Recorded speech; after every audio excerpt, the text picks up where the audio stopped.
दोस्तों, नमस्कार। मैं रेनू एक बार फिर से वेलकम करती हूँ आप सबका आपके अपने चैनल में। और आज मुद्दा बहुत ज़्यादा सेंसिटिव है। शायद बहुत सारे लोग मुझे अभी बिना मेरी बात सुने मुझे गालियाँ भी दे के जाएं, लेकिन मैं आप लोगों से हाथ जोड़कर निवेदन करती हूँ, एक बार मेरी बात ज़रूर समझने की कोशिश करना। मैं कहना क्या चाहती हूँ, मैं किस लिए अपने बच्चे को नहीं चाहती थी इस दुनिया में लाना। मैं किस लिए सोचती थी कि काश कि मेरे बच्चा ना हो। मैं ऐसे ऐसे सब भगवान से प्रेयर करती थी। वो बताती हूँ क्या कारण था। 2011 में ही मेरी शादी हुई थी और 4-5 महीने बाद मुझे पता चलता है कि मैं प्रेग्नेंट हूँ। बहुत ज़्यादा खुश हुई। फैमिली में बहुत अच्छा माहौल था, सब लोग खुश थे कि एक नया मेहमान हमारी लाइफ में आएगा। लेकिन उसी के साथ में कुछ ऐसे रीति रिवाज, कुछ ऐसे टर्म्स एंड कंडीशंस होती हैं हम लड़कियों की लाइफ में, जिनको देख करके हम मतलब कुछ बोल भी नहीं पाते, लेकिन मन है ना, मन टूट सा जाता है। हुआ ये था कि जब मेरी मम्मी ने हमारी शादी की, मतलब ना, शादी तो मेरे नाना मम्मी सब लोगों ने मिलके की थी। आप सोच कर देखिए, एक गरीब आदमी जब अपनी बेटी की शादी करता है, तो आप लोग भी इसी समाज से बिलोंग करते हैं, आप सबको पता है कि वो किस तरीके से अपनी बेटी की शादी में अपना सब कुछ, जितना मतलब वो 10 साल पहले जोड़ना शुरू करता है और आने वाले कई सालों तक का वो कर्जा अपने सिर पे कर लेता है। यही हुआ था हमारे साथ भी। शादी हो गई थी। शादी करने के बाद में, शादी में हुई जब तक तो मैच्योरिटी नहीं थी, मैं कुछ कर नहीं सकती थी। मैं सोचती थी कि ये इतना खर्चा ना करें। मतलब अगर 5 लाख भी मेरी शादी में लगाए हैं, 5 लाख से ज़्यादा ही लगे थे, क्योंकि छोटा मोटा खाना, लोगों का खिलाना और छोटे मोटे करते करते भी हमारे हरियाणा और राजस्थान में ऐसा है कि बहुत कुछ हो जाता है। बहुत ज़्यादा इंसान बर्डन में आ जाता है, इतना खर्चा लड़की की शादी में हो जाता है। 5 लाख तो मैं बहुत कम बता रही हूँ, आप लोग उसी समाज से बिलोंग करते हो, आपको पता होगा। फिर वो शादी के जस्ट बाद में ऐसे प्रेगनेंसी का पता चलता है, तो एक बेटी की जो आत्मा होती है ना, वो मैं बताती हूँ क्या सोचती है। मेरे मन में यूँ आता था कि अब शादी वाला कर्जा उतरा नहीं है, और जैसे ये बच्चा आएगा तो इसमें फिर से उनको इतना कुछ करना पड़ेगा। मतलब मेरे कहने का मतलब है कि यार, एक लड़की क्या, परिवार ही इतना क्यों जरूरी है क्या? इतना ये दिखावा, इतना तामझाम। मतलब मायके जाने से डर लगता है, मायके जाने से डर लगता है कसम से। जब मेरे शादी के बाद में मायके जाने की बात आती थी, मुझे डर लगता था, क्योंकि वापस आते टाइम मम्मी क्या देगी, मम्मी से क्या लेके आऊंगी, वापस दिखाना पड़ेगा। सब लोग पूछेंगे क्या दिया तेरी माँ ने। आस पड़ोस में एक ऐसा ट्रेंड सा बन चुका है, मुझे बाकी का नहीं पता, लेकिन हरियाणा राजस्थान में एक धारणा बन चुकी है कि लड़की मायके गई मतलब क्या लेके आई, दिखाए, उसको दिखाना पड़ेगा, समाज में दिखाना पड़ेगी कि क्या लेके आई है। अब जिनके पास है, मैं उनकी बात नहीं कर रही, लेकिन जिनके पास नहीं है वो क्या लेके जाएंगे यार। जिनकी, अब सोच के देखिए, फादर नहीं है, खाली मदर है, शादी कर दी रिश्तेदारों ने, सबने मिलजुल के। अब वो शादी के बाद में अगर अपनी माँ के पास जाती है, तो वो अपनी माँ के पास से क्या लेके जा सकती है? जो माँ 3 बच्चों को और है जिसके पास, उनको पालना है, उनको पढ़ाना है। उनकी शादियाँ तो बहुत है, अभी बहुत टाइम है, मतलब उनके लिए तो बहुत खर्चा लेना है।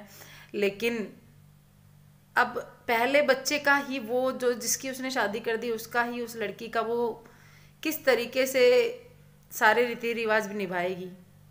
पहली शादी की जो पहली साल होती है, उसमें कितने रस्में होती हैं, कितने त्यौहार होते हैं, जिसमें फिजूल का बिना बात का खर्चा सिर्फ और सिर्फ बेटी के माँ बाप को देना पड़ता है। अब मैं टॉपिक पे आती हूँ कि बच्चा क्यों नहीं चाहती थी मैं। मेरा दिमाग सोचता था कि अब शादी का इतना खर्चा उनके ऊपर पहले से हो चुका था, अब ज़्यादा 1 साल के अंदर, अब बच्चे, जब बच्चा होएगा तब दोबारा से वही, दोबारा वो रिचुअल्स ऐसे, जिनमें फिर से बिना बात का तामझाम करके उनको 1.5 लाख के, 1 लाख के ऊपर फिर से पढ़ना पड़ेगा। कहाँ से लेके आएंगे वो?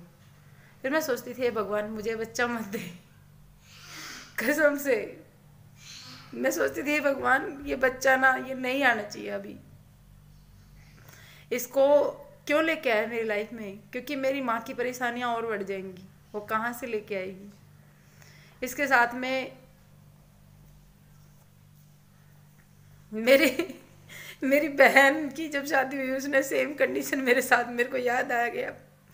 मैं आप लोगों के साथ में वो प्रॉब्लम शेयर कर रही हूँ जो मैंने फेस की है, शायद से हर एक लड़की वो फेस करती है।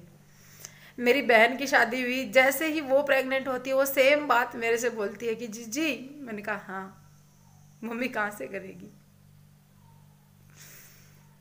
मैं सिर्फ एक बात कहना चाहती हूँ यार, कि ये बिना बात के ढकोसले जरूरी है। अब मैं आप लोगों को बताती हूँ कि मैंने उस सिचुएशन को कैसे हैंडल किया। मजबूत बनाना पड़ता है यार। बहुत से लोग मेरे को बोल रहे हैं कि आप, कईयों के कमेंट आए मैंने देखे, सब लोग कह रहे हैं कि दीदी आप बहुत मजबूत हो। मजबूत बनाना पड़ता है। अब उस कंडीशन में मैं, ऐसे तो नहीं है कि मैं मेरी माँ को कर्जे के नीचे और दबा दूँ और कर्जा उसके ऊपर करवा दूँ। अगर वो कम से कम भी करती है तो 50,000 उसको चाहिए। पहले वाला कर्ज उसका उतरा नहीं है, 50,000 वो कहाँ से लेके आएगी। कम से कम थोड़े से थोड़ा करते हैं तो। और रिचुअल्स क्या होते हैं वो बताती हूँ, रिवाज क्या होते हैं।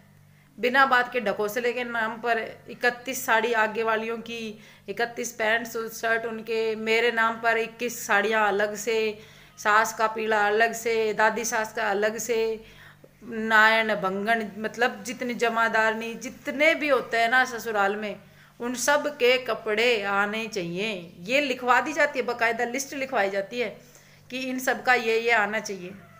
अब सामने वाला परिवार, बच्चा तुम्हारे घर में आ रहा है यार, बच्चा तुम्हारे घर में आएगा, गिफ्ट्स अगर तुम्हें खुशी होती है तो तुम दो, अगर तुम्हारी हिम्मत है देने की तो तुम दो ना। मतलब आप लोगों की हिम्मत है, आपके परिवार में अगर ये रिवाज है तो आप सामने वाले परिवार को क्यों दबाते हो। मेरा सिर्फ ये कहना है, उनकी क्या गलती है। उसने बेटी दी आपके घर में, उसकी क्या गलती है कि वो बेटी के साथ साथ अब वो कर्ज में डूबा रहे, उसके और बच्चे नहीं है, उसका परिवार नहीं है। गलत है ना। अब मैं बताती हूँ आपको मैंने उसका सिचुएशन का सामना कैसे किया। पहले तो कई दिन तक डर में, टेंशन में गुजारे, कम से कम 3-4 महीने टेंशन में गुजारे।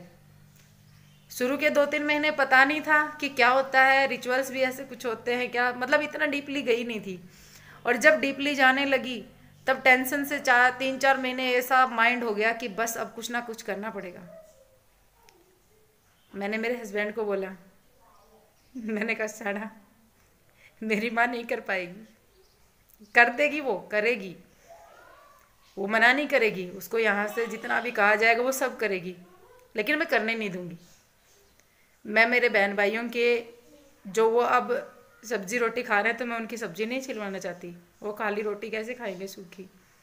क्योंकि जब एक माँ बाप ऐसा कुछ भी कर्ज वगैरह में होता है ना, तो वो अपने ही दिनचर्या से काटता है, अपने ही जो घर के जो काम होते हैं उन्हीं में से थोड़ा निचोड़ के फिर निकाल के फिर वो अपना कर्ज उतारता है। मैंने कहा मैं नहीं करने दूंगी, बहुत हो चुका। उसको शादी भी करनी है, बाकी बच्चों की भी करनी है, और भी बहुत कुछ है। और मैंने साफ मना कर दिया, मैंने कहा नहीं करने देंगे आप, मैं मेरी माँ को सब मना कर दूंगी। मैंने मना किया, वो नहीं मानी, बोली नहीं ऐसे होता है, करना पड़ेगा, ये है वो है, स्ट्रिक्टली मना किया। मैंने कहा हमारे नहीं होता, नहीं आना चाहिए, मुझे नहीं चाहिए मेरे घर में। अगर आना है, मेरे घर में अगर आना है आगे इन फ्यूचर, मेरे को बुलाना है अपने घर में, तो ये रिचुअल्स नहीं होंगे, नहीं आएगा कुछ भी।